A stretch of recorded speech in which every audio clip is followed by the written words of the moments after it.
In a universe where Aunt May dies instead of Uncle Ben, Spider-Man reveals his identity to Ben and goes after the guy who killed May.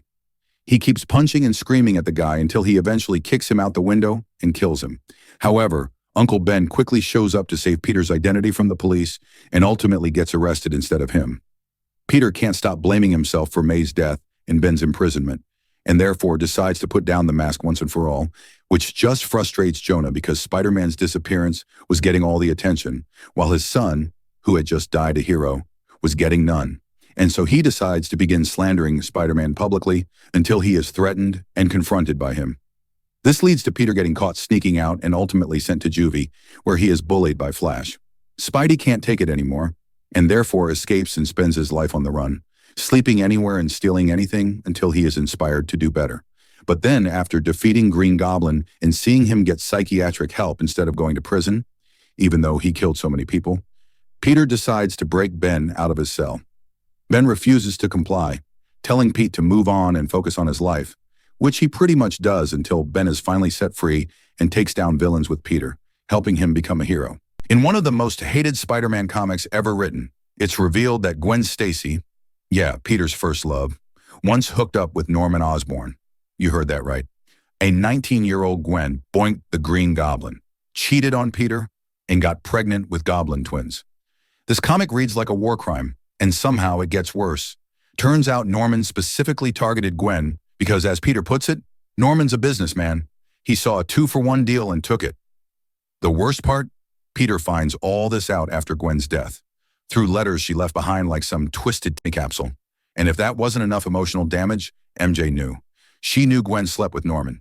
She just didn't know how to tell Peter that his dead girlfriend cheated on him. Spider-Man barely unlatches the vault before Cindy bolts past him, shouting, "Finally, fresh air!"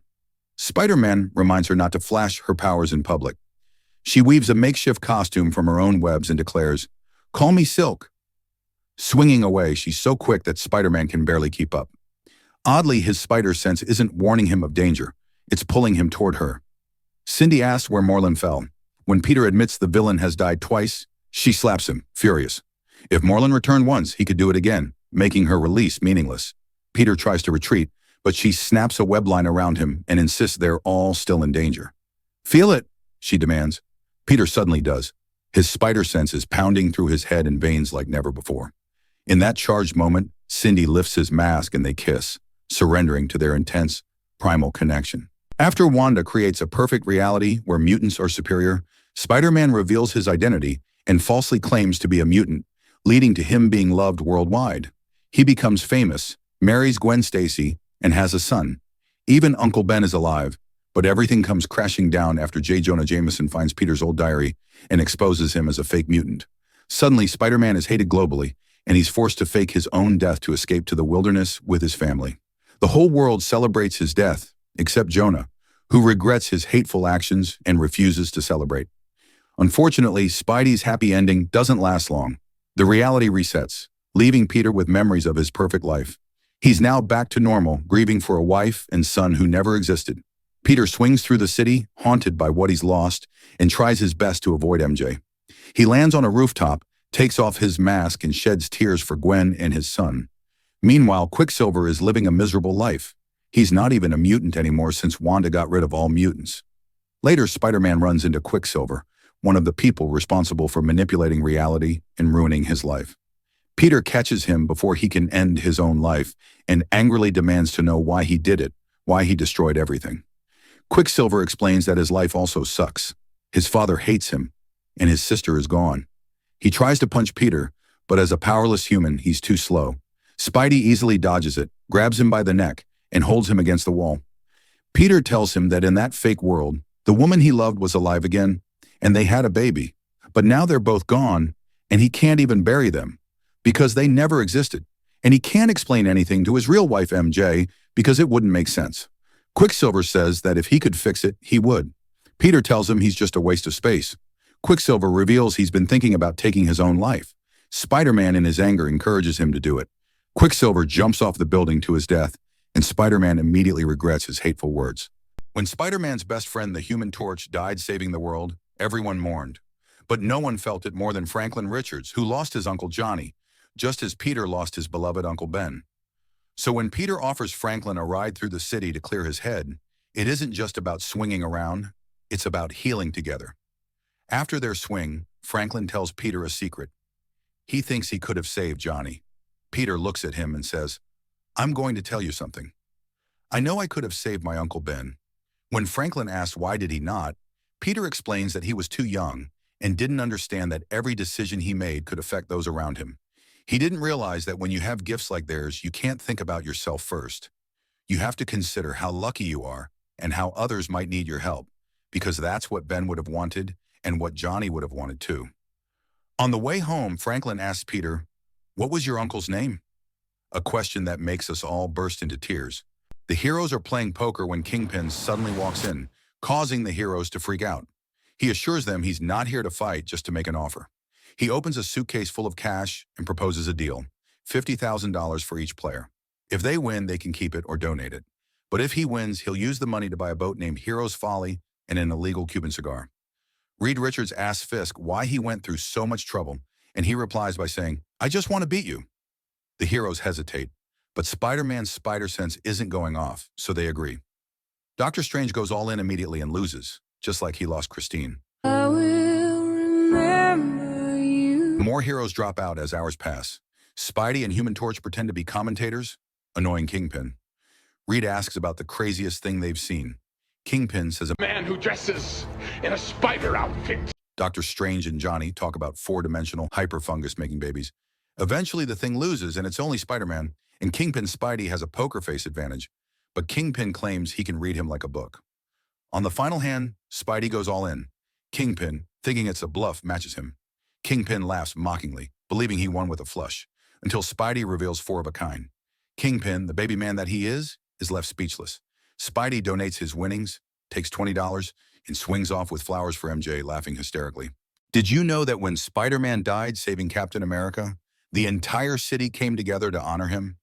But then, a little girl, eyes were full of innocence, stepped forward, wearing Cap and Spider-Man's shirt. Her face had scars, but her words left everyone speechless. She asked Aunt May, "Are you Spider-Man's mommy?" Fighting back tears, Aunt May gently said, "No, sweetie, I'm his aunt." But the girl wasn't done. She looked at Aunt May with a childlike simplicity that could break anyone's heart and said, "But you made him breakfast, like his mommy, right?" That was it. Aunt May's composure shattered. She nodded, whispering, "Yes, sweetie, I did."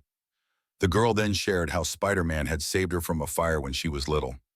"Do you need a hug right now?" she asked. With that, she embraced Aunt May, and the crowd watched in silence, overwhelmed by emotion.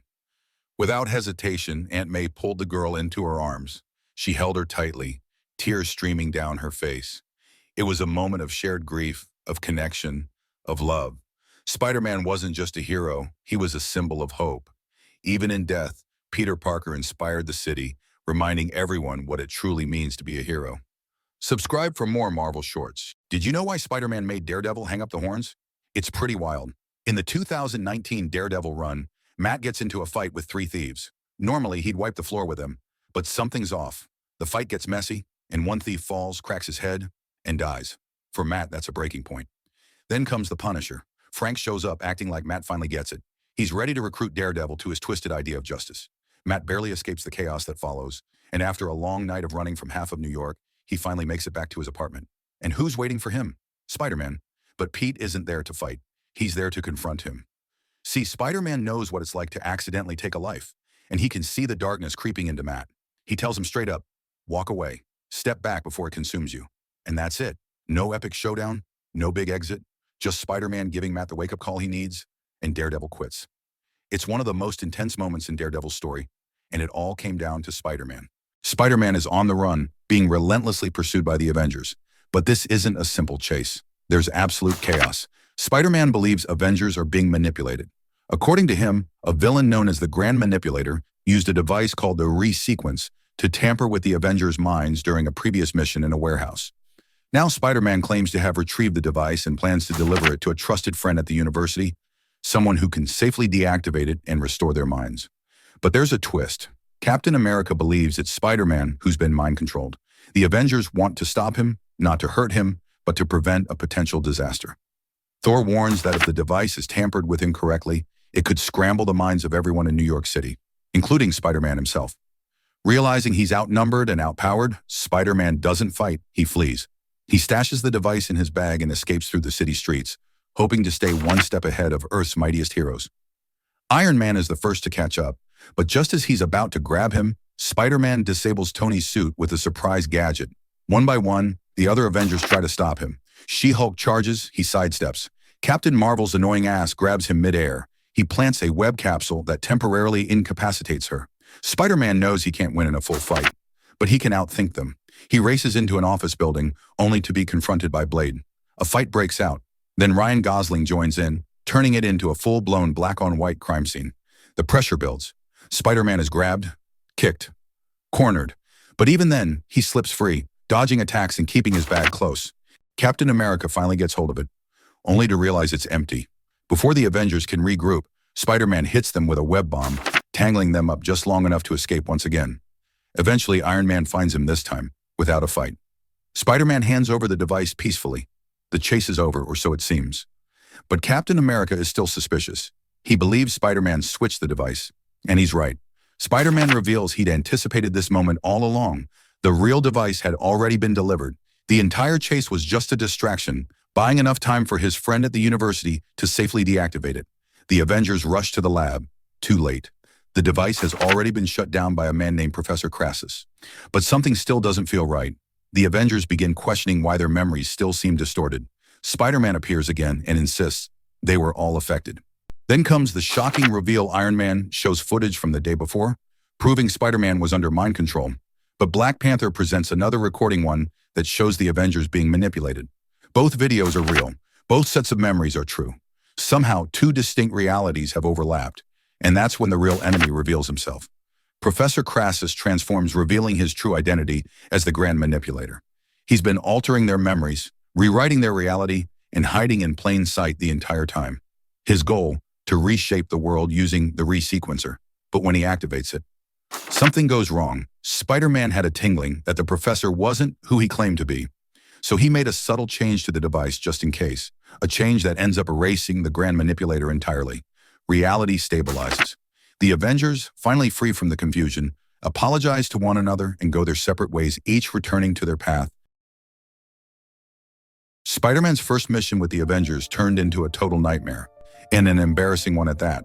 Right after joining Earth's mightiest heroes, Spidey is sent with the team to mission in the Savage Land to stop the villain Sauron. They run into Wolverine, who's also on the hunt for Sauron himself. But before the heroes can strategize, they're ambushed by Savage Land mutants. The Avengers are knocked out cold and wake up completely stripped of their suits. As if that wasn't humiliating enough, the villain Brainchild appears, revealing his twisted plan to use the Avengers' DNA for world domination.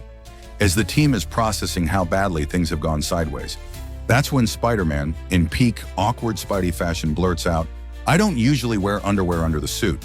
Welcome to the Avengers, kid." MJ cheated on Spider-Man with Tony Stark. And yeah, Peter was not thrilled about it. It all started at a party.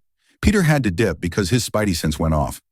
MJ tried to head home, but a photographer started tailing her, asking why her husband looked so stressed when he left and what she was doing at Stark Tower this late. She couldn't say she lived there with Peter. That would risk exposing his identity. So she panicked and said, "I'm here for Tony." Yeah, that didn't age well. Next morning, Logan rolls up with a newspaper like, "Yikes." Peter finds out, goes looking for MJ. Logan cracks a joke about it, and Peter launches him out the window. No hesitation. Then Peter goes to talk to MJ. Tony walks in, sees the broken window, and Logan just shrugs like, "Some people really can't take a joke."